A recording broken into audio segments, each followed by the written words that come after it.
Do you know your wild onions so well that you can identify them even after they have reached the end of their season?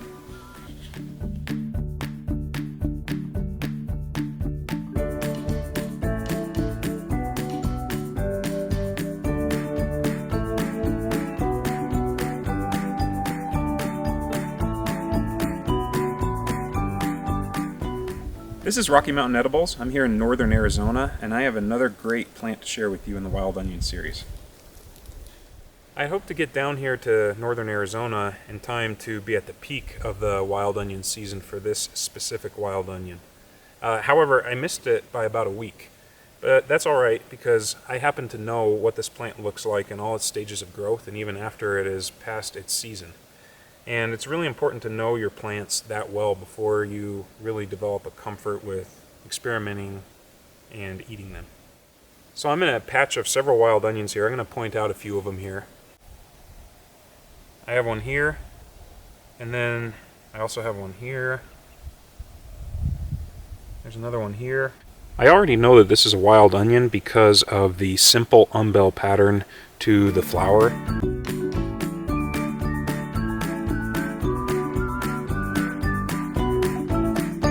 I'm going to go ahead and dig this up.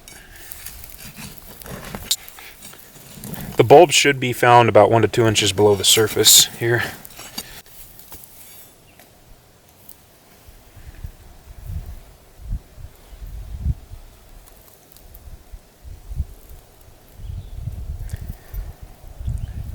And there we have it. As I mentioned, I already know that this is wild onion. It has the characteristic bulb, and it also has a simple umbel. But in order to identify exactly what species it is, I needed to dig this up. And I'll point out a couple things that allow you to be able to determine that this is specifically Aspen onion. One of the things you look for in identifying this as Aspen onion is you look at the spathes. And in this case, there are 2 spathes to the Aspen onion. I'm going to actually point out a little closer what a spathe is.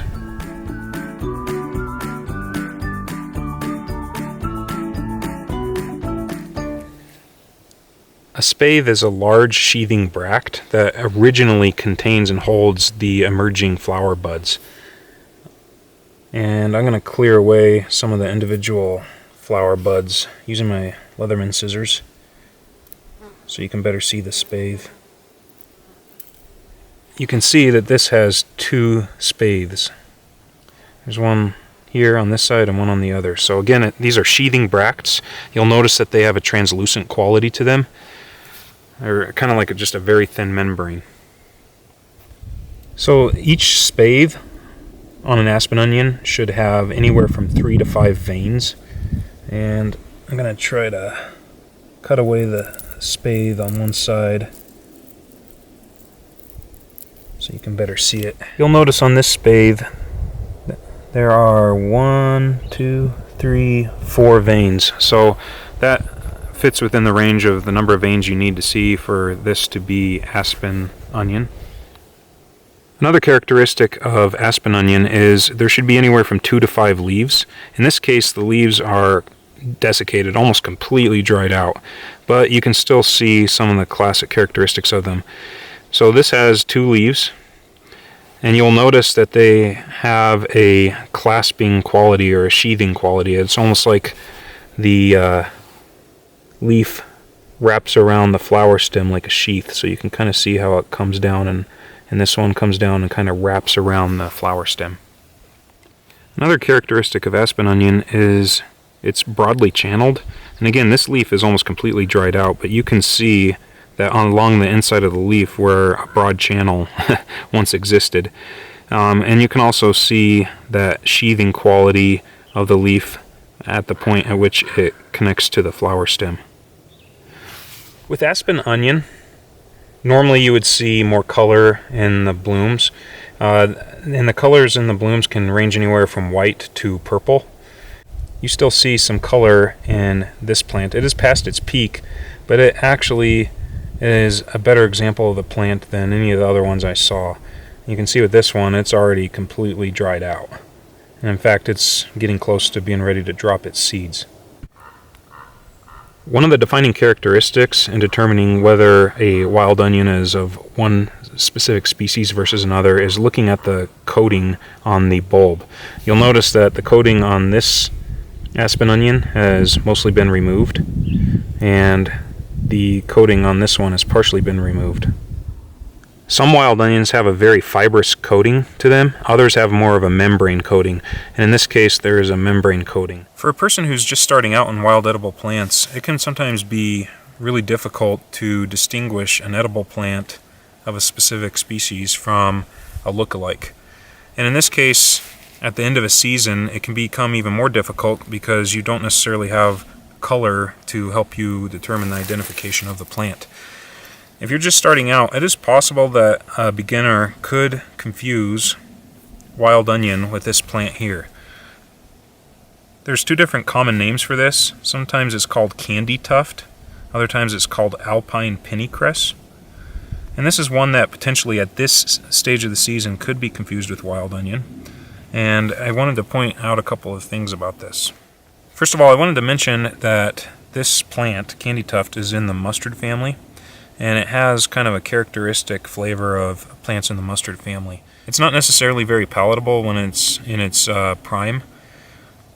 You wouldn't really want to eat it right now because it wouldn't taste good at all, but even when it's green and supposedly lush, it doesn't have a really wonderful taste like, say, the wild onion would. I'm going to go ahead and dig this up.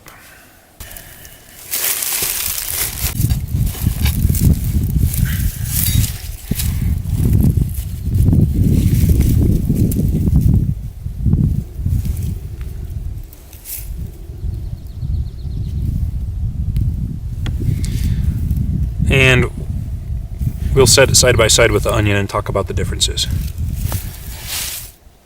The Latin name for alpine pennycress is Noxia finleri. You can probably notice several things that distinguish the wild onion from the candy tuft. Perhaps one of the most important distinguishing characteristics is you'll notice that the wild onion has a distinct, noticeable bulb, whereas the candy tuft or alpine pennycress has more of a tuberous type root.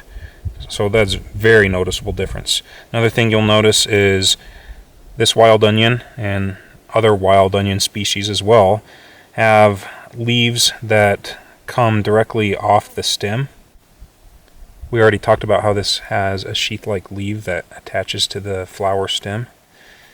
When you look at the leaves here, the dried leaves of the alpine pennycress, you'll notice that they are surrounding the flower stem, and these are called basal leaves, and they surround the entire leaf stem. It's a very big difference in leaf structure between the two plants. Another noticeable difference between the alpine pennycress here and the wild onion here is the flower structure. You'll notice that the flowers, what are now the seed pods of the alpine pennycress, come off the flower stem in an alternate fashion, going up the flower stem, whereas on the wild onion it has that simple umbel pattern where all of the individual flower stems come off at about the same point at the terminal end of the flower stem. So here's the terminal end of the flower stem, and you'll notice that each little flower blossom has a flower stem, and they all attach kind of in an umbrella fashion to that flower stem. So there's some very noticeable differences between these two. Both of these plants are edible. At this stage, alpine pennycress, I would say, is not edible. I mean, you could, I guess, eat it, but you would not enjoy it. Whereas with the wild onion, even at this stage, the bulb is edible and absolutely delicious. As always, make sure you're positive of identification. When you're at the end of the plant season for that particular plant species, it becomes increasingly more difficult to be able to correctly identify a plant. So you want to take great care whenever you are experimenting with any wild plant. So this wild onion has the characteristic onion odor. For a variety of reasons, I feel completely comfortable in the identification of this plant as a wild onion, and I feel completely confident in saying that this is Aspen onion.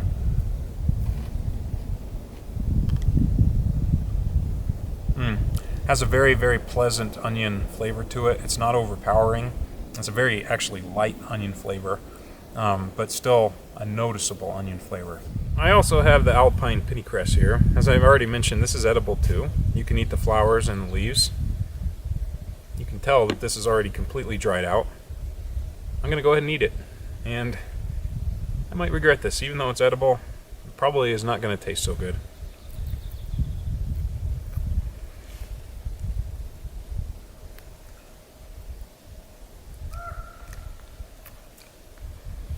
I'm eating the seed pods right now.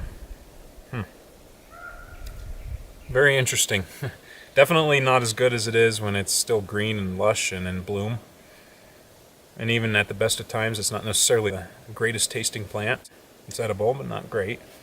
Right now, it just tastes like hay. As always, if you like this video, please like and subscribe. I'll be coming at you with more videos of edible plants, some of which are not so tasty.